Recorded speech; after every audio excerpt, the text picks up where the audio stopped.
आप सभी को जय मसीह की। इस वीडियो में जुड़ने के लिए आपका धन्यवाद है। अगर आपने अभी तक हमारे चैनल को सब्सक्राइब नहीं किया है तो जल्दी सब्सक्राइब करें और साथ ही में बेल आइकन को भी दबाएं ताकि आप हमारे अपडेट्स और वीडियोस मिलते रहें। सुसमाचार बांटने के लिए आप हमारी मदद कर सकते हैं। इसके लिए आप फेसबुक, ट्विटर और इंस्टाग्राम पर जुड़ें। आशा है आज का संदेश आपको आशीष देगा।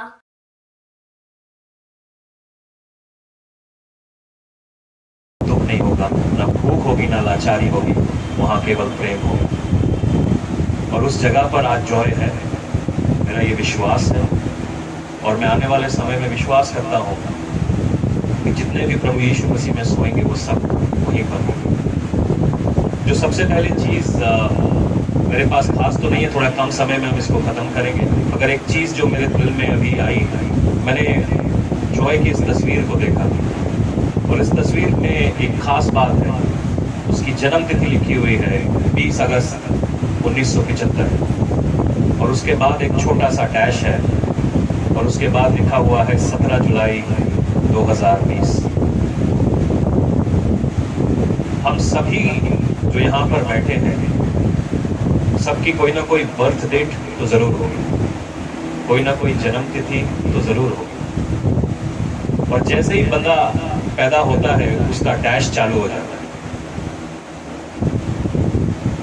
वो डैश कैसा है ये आप उससे बेहतर जानते हैं। ये जो 100 मीटर की रेस होती है, छोटी रेस होती है ओलंपिक्स में, उसको डैश बोला जाता है, 100 मीटर डैश। और हम सब लोग वो डैश में दौड़े जा रहे हैं। पैदा होते ही हालात ऐसे हो जाते हैं कि हम दौड़ने लगते हैं। जब कभी किसी के घर में बच्चा पैदा होता है तो पैदा होते ही बोलेगा कि इंजीनियर आ गया, डॉक्टर आ गया। बेटी पैदा हो गई तो उसको कुछ और बोलेंगे। ये एक डैश है और ये डैश ने हमारी ज़िंदगी में से बहुत चीज़ें निकाल ली। जब हम पैदा हुए थे तो हमको नंगेपन से कोई कोफ्त नहीं था। जब हम भूख लगती थी हम रोते थे, ओरिजिनल थे। जब चोट लगती थी रोते थे, जब खुशी होती थी खुलखुला के दिल से हंसते थे। मगर इस डैश में कहीं ना कहीं वो सारी चीज़ें खो गई। अभी हमें शायद चोट लगती भी है तो हम अपने आंसुओं को पीना सीख गए। खुशी होती भी है तो हंसते नहीं है कि कहीं लोग क्या कहेंगे, कोई मुझसे चलने तो नहीं लगेगा।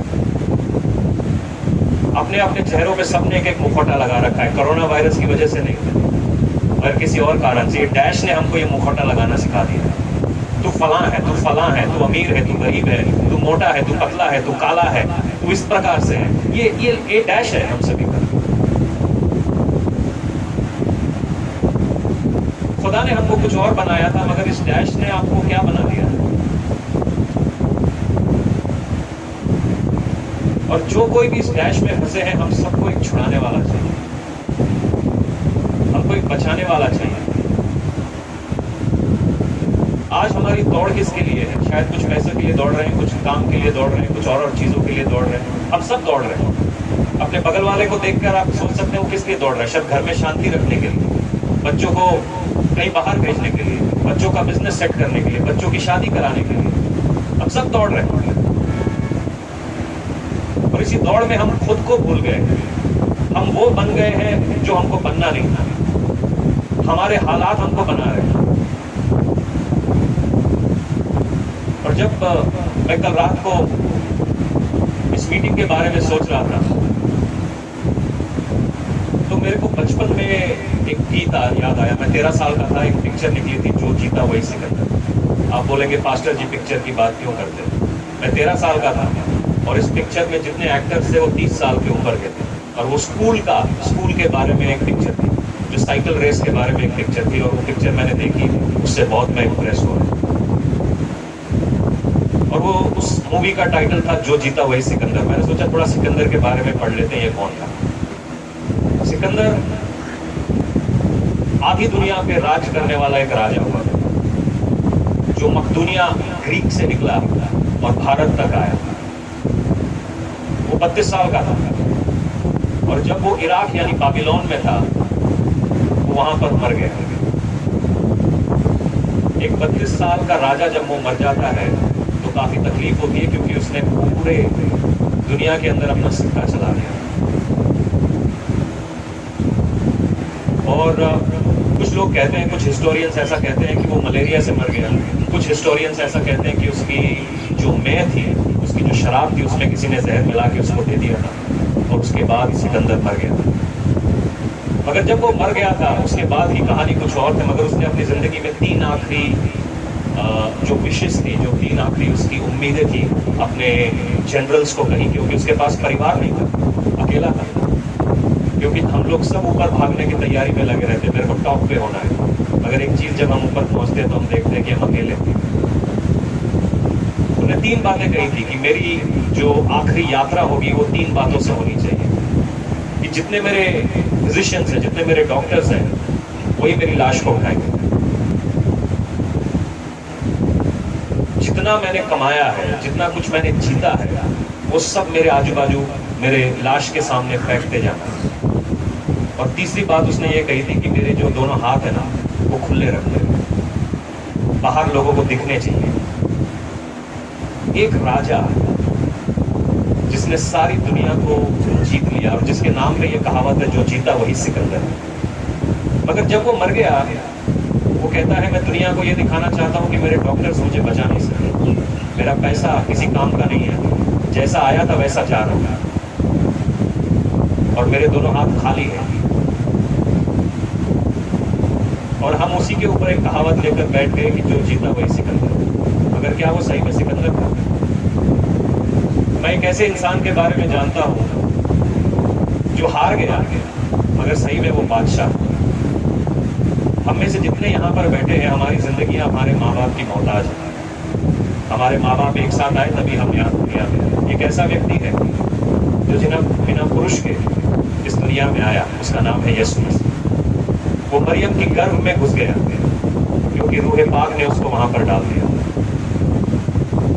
जहाँ पे कोई आदमी नहीं जा सका, वहाँ पर यीशु मसीह था। लोग कहते हैं वो फकीर था, वो मर गया। वो 33.5 साल का था जब उसको सलीब पर चढ़ा दिया गया, उसके पीठ पे कोड़े मारे गए, उसके दाढ़ियों को नोचा गया, उसके मुंह के ऊपर थूका गया। सारे लोग उसको कुछ कुछ बोलते रहे, और जब वो मर गया उसको ले जाके कब्र में डाल दिया। मगर बाइबल ये भी बताती है कि सिकंदर तो कब्र में से बाहर नहीं आया, आज तक उसकी कब्र का पता नहीं। मगर यीशु मसीह की कब्र खाली, उसकी कब्र खाली। वो शायद कुछ लेकर नहीं आया, मगर वो बहुत सारी रूहों को जीतने की कुव्वत रखता है। उसके पास शायद पैसे ना हो, धन दौलत ना हो, मगर उसके पास वो अमीरी है जो कोई आदमी सोच नहीं सकता। हम में से हर कोई यहाँ पर किसी न किसी जरूरत से जूझ रहा है। कोई बीमार है, कोई गरीब है, कोई किसी और तकलीफ में है। मगर ये बंदा जो यीशु मसीह है, ये तकलीफों से परे था, ये तकलीफों का जवाब था। वो शय था जो आंधियों में से शांति को ढूंढ निकालता था। वो खाली हाथ आया था, मगर खाली हाथ गया नहीं। वो जब उठाया गया, वो कहता है मैं वापस आऊंगा तुम सबको लेने। हम अपनी जिंदगियों को कैसे देखते हैं? इस डैश की तरह सब की सब भाग रहे हैं, और हमको सही में अपने आप से रेस्क्यू करने वाला कोई चाहिए। कई लोगों से मैं मिलता हूँ, और उन लोगों को मुझे ऐसा लगता है कि उनको खुद से अपने आप को बचाना चाहिए, क्योंकि बाहर वाला आपको कुछ कर नहीं सकता। ये हमारे डिसीजंस हैं, हमारे निर्णय हैं जो कुछ कर सकते हैं। हम सभी को एक बचाने वाला चाहिए, चाहे आप कितने तगड़े हैं, चाहे आप कितनी उम्र में हैं, जवान हैं, छोटे हैं, बूढ़े हैं। और हम सब इस डैश के एंड में पहुंचने की तैयारी में हैं। जो शुरुआत में है, शायद जवान लोग हैं, वो सोचते नहीं है कि मेरा एंड कभी होगा। मगर जब हम एक 60 की सीढ़ी पार कर जाते हैं, तब हम सोचते हैं हमारा एंड कैसे होगा। शुरुआत भले ही आपकी कैसे भी हुई, मुझे नहीं मालूम, मगर आज अगर आप यीशु मसीह में हैं, आपका एंड अच्छा हो सकता है, क्योंकि उसके साथ लिखा हुआ हर एक एंड गोल्डन है।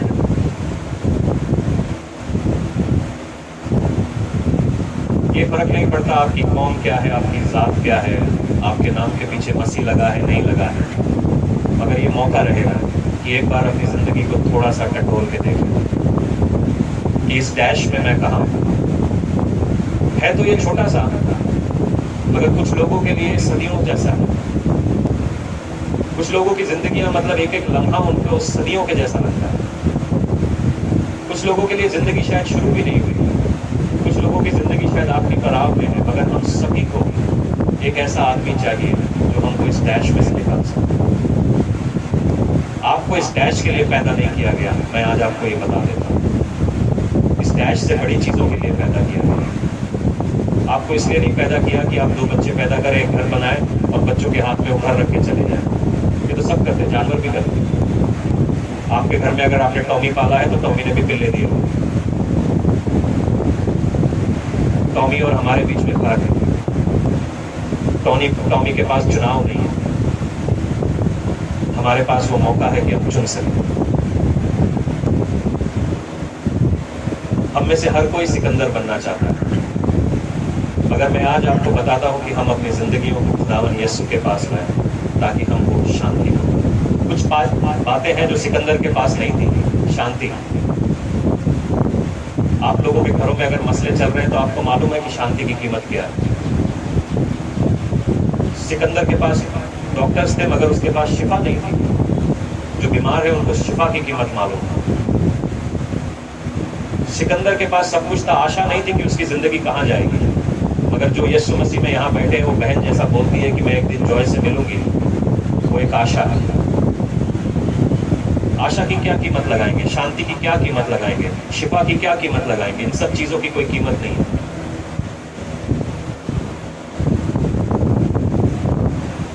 ये किसी दफ्तर में, किसी बैंक अकाउंट में नहीं मिलती, ये केवल खुदा के पास मिलती है। आज हम जॉय के यहाँ पर खड़े हैं, ये समय लें, 1 सेकंड अपनी आंखों को बंद करें और सोचें कि मैं जिंदगी में कहाँ हूँ, मैं इस डैश में कहाँ हूँ। हो सकता है आप कामयाब हैं, हो सकता है आप सबसे अमीर हैं, हो सकता है आप सबसे अच्छे हैं, हो सकता है आप बहुत अच्छे इंसान हैं, मगर इस डैश में आप कहाँ पे हैं? सब कुछ जीत के भी सब कुछ हारने का क्या फायदा? ये समय लेना है और कहें कि खुदावन मुझे रेस्क्यू करना है, आप मुझे रेस्क्यू करिए इस डैश में से।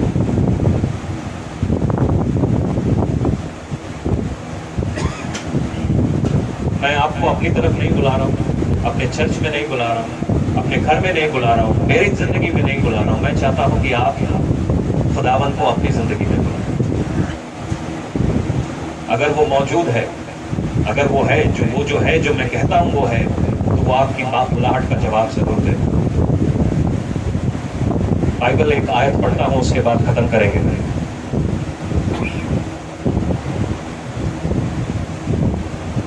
मत्ती रचित सुसमाचार उसका 11 का 28 यूं कहता है कि हे सब परिश्रम करने वाले और बोझ से दबे हुए लोगों, मेरे पास आओ, मैं तुम्हें विश्राम दूंगा। मेरा जुआ अपने ऊपर उठा लो और मुझसे सीखो, क्योंकि मैं नम्र और मन में दीन हूँ, और तुम अपने मन में विश्राम पाओगे, क्योंकि मेरा जुआ सहज और मेरा बोझ हल्का है। शायद आप अपनी ज़िंदगी का बोझ उठा के थक गए हैं, तो ये समय रहेगा कि उसको आज थोड़ा सा हल्का करें और कहें यीशु मसीह अगर तू है और इस बोझ को उठाने में मेरी मदद कर सकता है तो तू मेरी मदद कर। आइए आंखें बंद करें और प्रार्थना। हालेलुया। खुदावन यहाँ पर जितने लोग मौजूद हैं मैं उन सभी के लिए दुआ करता हूँ कि खुदावन इनकी ज़िंदगियों में जो ये डैश चल रहा है, ये दौड़ चल रही है, दौड़ भाग चल रही है, इसमें एक ठहराव है पिता। इनको रुकना सिखाएं, इनको आराम करना सिखाएं पिता। ये भाग के थक गए हैं, इनके बोझ को आप उठाएं खुदा। प्रभु आपकी हुजूरी इनकी लाइफ में आए पिता। प्रभु इनकी जिंदगियों के मायने चेंज हो जाए। ये केवल कैलेंडर पे लगा हुआ एक पन्ना ना बने खुदावन, ये एक पावरफुल टेस्टिमनी बने कि हमारे डैश में कोई मतलब है। हम खाली मरने के लिए पैदा नहीं हुए, हमें कसर छोड़ने के लिए पैदा हुआ, क्योंकि हमको खुदावंद यीशु की सूरत और सीरत में बनाया गया। परमेश्वर आपका जलाल, आपकी शांति, आपकी शालोम शांति जो आपका फुलफिलमेंट है इनकी लाइफ में आए मेरा। जो बीमार हैं वो खुदावंद चंगे किए जाएं, जिनके दिल टूटे हुए उनके दिल जुड़े पिता, जिनके परिवार टूटे हुए उनके परिवार जुड़े पिता, जितने बच्चे नशे में हैं वो छूटे पिता। प्रभु ये डैश का मतलब ये समझे खुदावन, आप इन वचनों को इनकी जिंदगी में रियल करें। यीशु मसीह के नाम से मांग लेते हैं, आमीन।